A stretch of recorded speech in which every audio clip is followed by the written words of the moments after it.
Vocês lembram daquele 7 de setembro de 2021, em que houve aquele 7 de setembro histórico?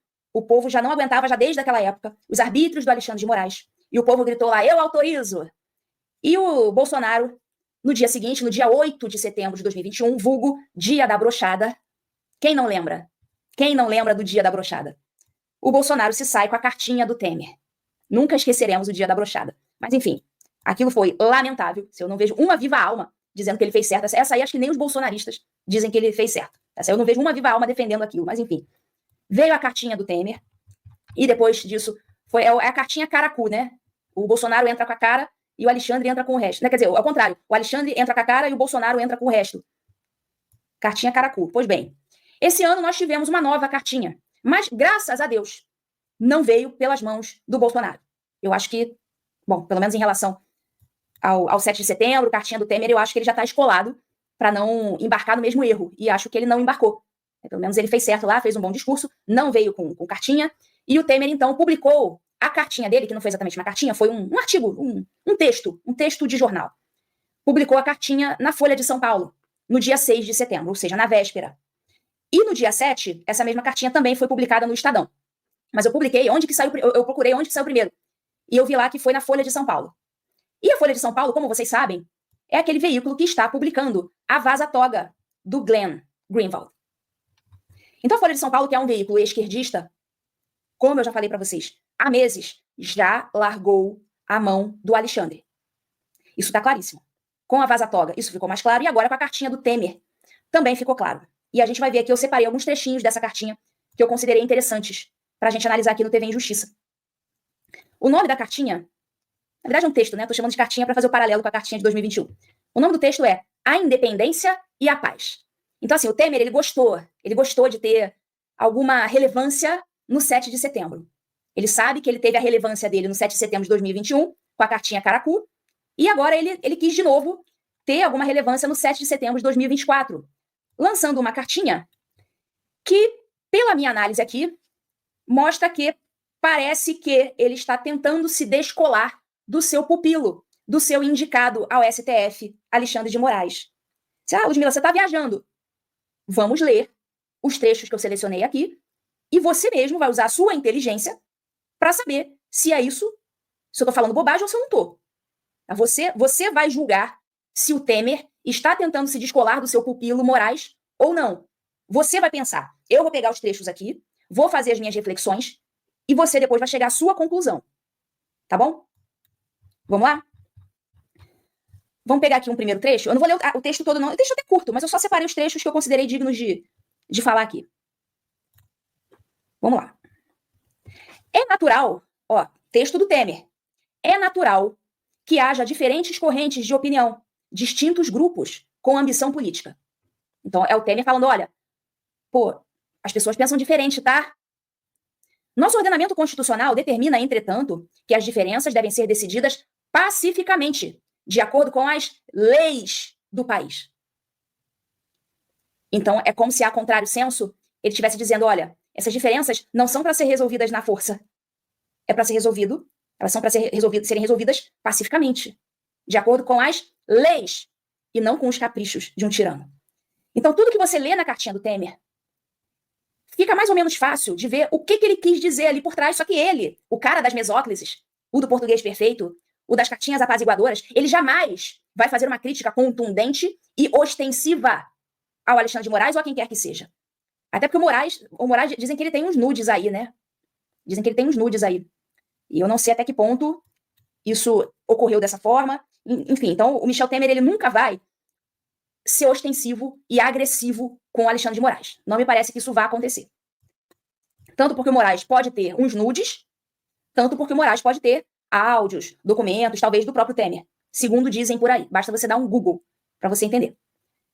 Mas aqui me parece isso, que ele está fazendo, né, a contrário senso, uma crítica ao atual ambiente brasileiro de insegurança, de falta de paz, né, ou seja, de guerra jurídica, e está dizendo aqui, a contrário senso, que as leis não estão sendo cumpridas. Vamos seguir. E se vale para os cidadãos, vale também para as instituições de Estado. Opa, olha o que o Temer está falando aqui.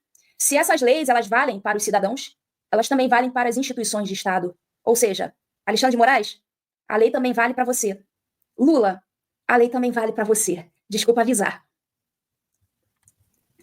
Olha, vale para os cidadãos, também para as instituições de Estado, que jamais deveriam lançar combustível na fogueira das paixões políticas. Ih!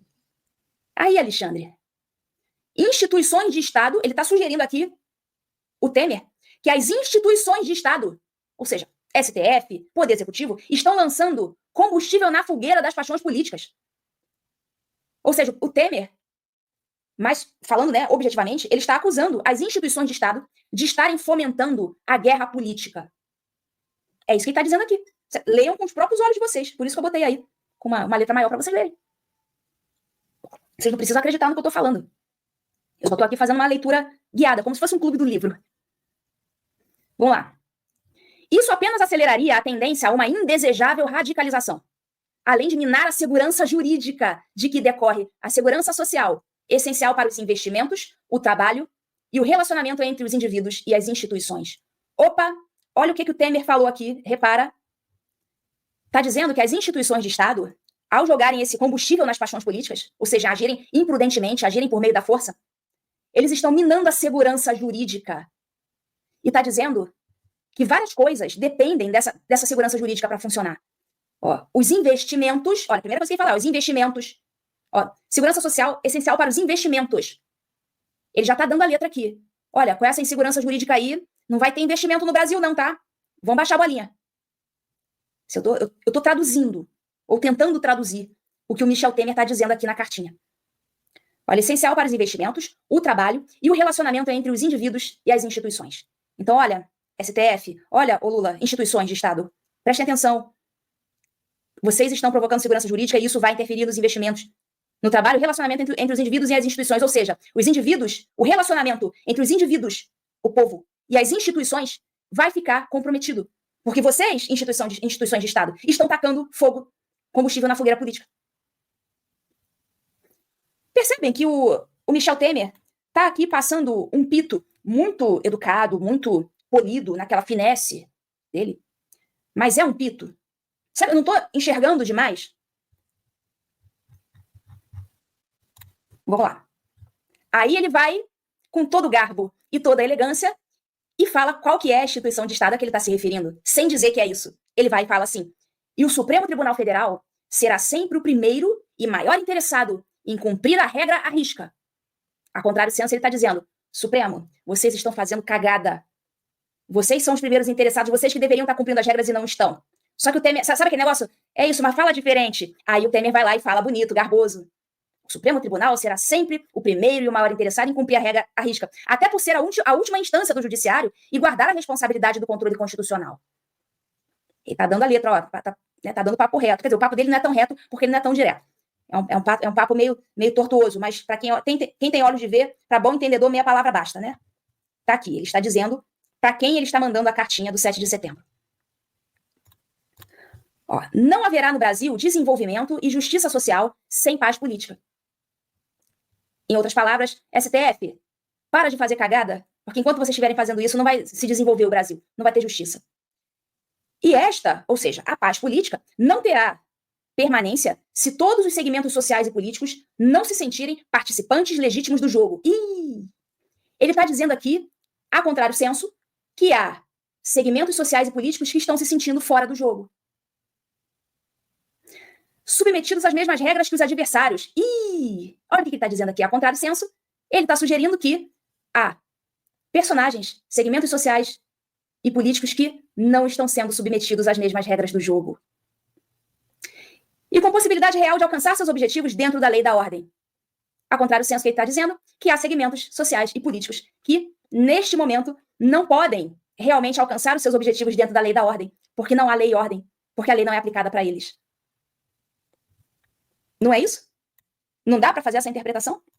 Aqui eu estou tentando pegar o texto todo polido e elegante do Michel Temer, estou tirando aquele véu de polidez e eu estou mandando o papo reto. Estou dizendo aqui no papo reto o que ele quis dizer, mas disse no Somebody Love. Alguém discorda do que eu estou falando aqui, da minha interpretação? Vamos lá. É sabido que a força da lei reside não apenas na força do Estado para impô-la, mas principalmente na crença social de que ela vale para todos.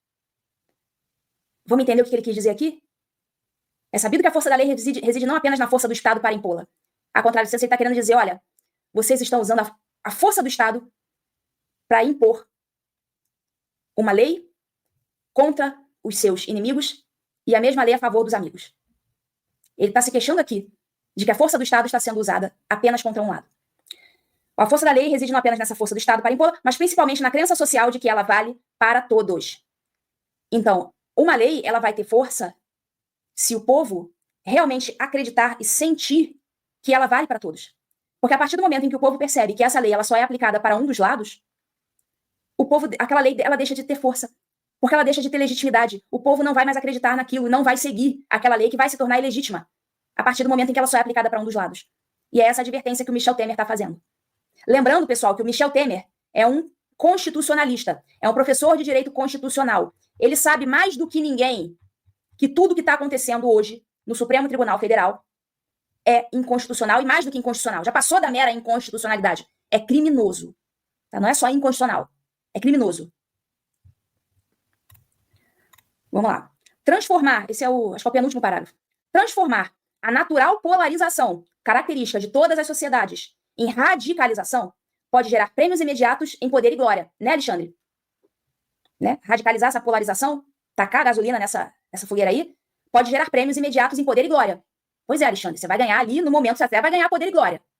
Especialmente nesta nossa era de digitalização e interconexão ubíquas. Mas será ilusão. E como toda ilusão, passageira. Isso aqui é quase que uma ameaça ao Alexandre de Moraes, só que feito com muito garbo, com muita elegância. Esse prêmio imediato de poder e glória que você ganhou, Alexandre de Moraes, isso é uma ilusão. E como toda ilusão, passageira. O tempo fechou. O tempo fechou. Ainda que proporcione vitórias eleitorais momentâneas. Ou seja, esse poder, essa glória, essa força sendo utilizadas para vitórias eleitorais momentâneas. Será que ele quis dizer aqui? Será que ele quis dizer que o Estado foi instrumentalizado para passar a perna na eleição? O exercício do poder com sabedoria, que é tudo o que o Alexandre não tem, não exerce poder com sabedoria, ele exerce igual, sei lá, um elefante com dor de barriga, assim, ele age com o estômago, parece um bonde desembestado, né? Ele não age com sabedoria. Aí o Temer fala, o exercício do poder com sabedoria demanda, além da capacidade de exercer a força, o talento para construir consensos. Não me parece um puxão de orelha? Como se ele estivesse dizendo, pare de agir como um bonde desembestado, Alexandre, como um rinoceronte, né, usando a força desmedidamente contra um animal indefeso. Pare de agir como um animal sem cérebro. Pare de apenas exercer a força desmedidamente. Estabeleça consensos. Tenha talento para construir consensos. Não parece que é isso que ele está dizendo aqui? A mim parece.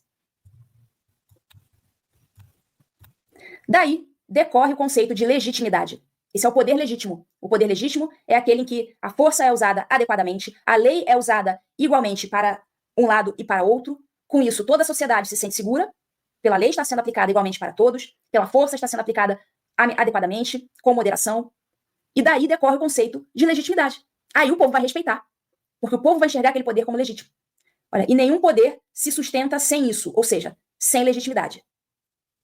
Nenhum, olha como ele termina. Aqui acaba o artigo do Temer. Daí decorre o conceito de legitimidade, e nenhum poder se sustenta sem isso. Em outras palavras, tecla SAP, professora Lude interpreta, traduz. Alexandre, você não tem mais legitimidade perante o povo, e como nenhum poder se sustenta sem isso, ou seja, sem legitimidade, você vai perder o seu poder. Bom, essa é a interpretação que eu fiz da cartinha do Temer do 7 de setembro. Eu não sei se alguém chegou a... Eu não vi nenhum influenciador ou jornalista fazendo a interpretação da carta, como eu fiz aqui. Não sei se alguém fez. Mas, enfim, fica aí a minha contribuição para esse debate. Então, temos mais um elemento que corrobora com a minha visão das coisas de que a mão do Moraes já foi largada.